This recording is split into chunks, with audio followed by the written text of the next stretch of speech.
আসসালামু আলাইকুম everyone, welcome to my new video.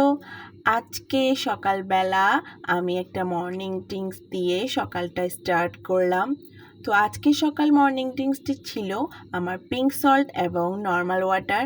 তো আমি এখানে পিঙ্ক সল্টের সাথে নর্মাল টেম্পারেচারের পানিকে অ্যাড করে খাচ্ছি। এই পানিটা পান করলে তোমরা তোমাদের অ্যাকনির প্রবলেম থেকে মুক্তি পেতে পারো। এটা তোমরা ট্রাই করে দেখতে পারো। এরপর সকালবেলা আমি আমার নাস্তা করার পর আমার কিছু কাজ ছিল, তা কমপ্লিট করছিলাম। এখানে আমার কিছু জিনিস নোট ডাউন করার দরকার ছিল, ওই জিনিসটা নোট ডাউন করব।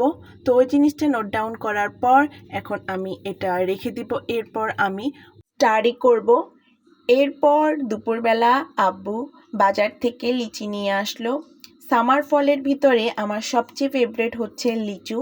লিচু আমার সবচেয়ে ফেভারেট ফল, যেটা আমি সামারে অনেক একটা হ্যাপিলি খেয়ে থাকি। এই লিচুগুলো খুবই রসালো এবং মিষ্টি ছিল। লিচু বরাবরের মতোই আমার অনেক ফেভারেট, যেটা আমি আগেও বলছি এখনও বলছি। তোমাদের কার কার লিচু খেতে খুব ভালো লাগে কমেন্ট করে জানিও তো। এই লিচুগুলো দেখতে একদম ফ্রেশ ছিল, যেটা মূলত রাজশাহী থেকে আসলো। তো এখানে অনেকগুলোই পরিমাণ লিচু ছিল। তো ওই দিনের লিচুগুলো যখন আব্বু এনেছিল তখনই প্রায় আমরা সবাই মজা মজা করে খেয়ে শেষ করে ফেলেছিলাম। আচ্ছা, এনিওয়ে, তারপর আমি এই লিচুগুলো টেস্ট করে একটু থামস আপ দিচ্ছিলাম, বিকজ লিচুগুলোকে আমার এত মজা পেয়েছি সেই জন্যই। তারপর এখানে লিচু দিয়ে আমি অনেকক্ষণ একটু ফান কন্টেন্ট শ্যুট করেছিলাম। লিচু নিয়ে আমি একটা রিল আপলোড করেছিলাম আমার শর্টসে, তোমরা চাইলে এটা দেখতে পারো। অনেক ফানি ছিল, বাট সিম্পল জিনিস দিয়ে যে অনেক ইউনিকভাবে রিলস মেক করা যায়, আমি ওখানে ওই রিলসটাতে মেক করেছিলাম। এরপর দুপুরবেলা একটু মোড অফ দ্য সামার, এখানে আমি একটু ড্রিঙ্কস মেক করছিলাম।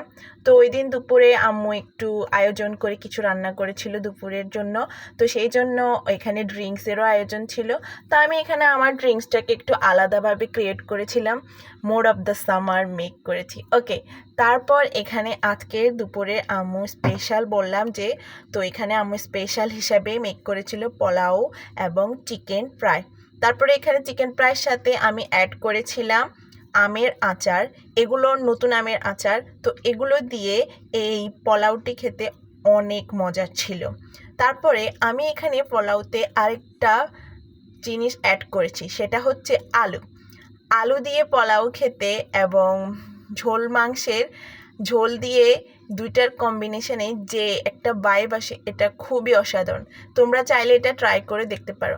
আলু দিয়ে আমি সবসময় পোলাও খেতে ভাল লাগে, বিকজ এটা আমার একটা ওন ফেভারিট জিনিস। তারপর আমি এই তো অনেক মজা করে লাঞ্চটা কমপ্লিট করলাম। তোমরা কারা এই আলু দিয়ে পোলাও কখনো ট্রাই করে দেখেছো কিনা আমাকে কমেন্টে জানিও। ওই দিনের লাঞ্চটা অনেক মজাই লেগেছিল, যেহেতু এখানে আমার ফেভারিট জিনিসগুলো দিয়ে লাঞ্চটা মেক করা হয়েছিল। তোমরা কি আমের আচার মেক করেছো? তো আমার আম্মু এই আচারটা খুবই ভালো বানায়। তোমরা যদি চাও তাহলে আমরা তোমাকে এই রেসিপিটা দিতে পারি।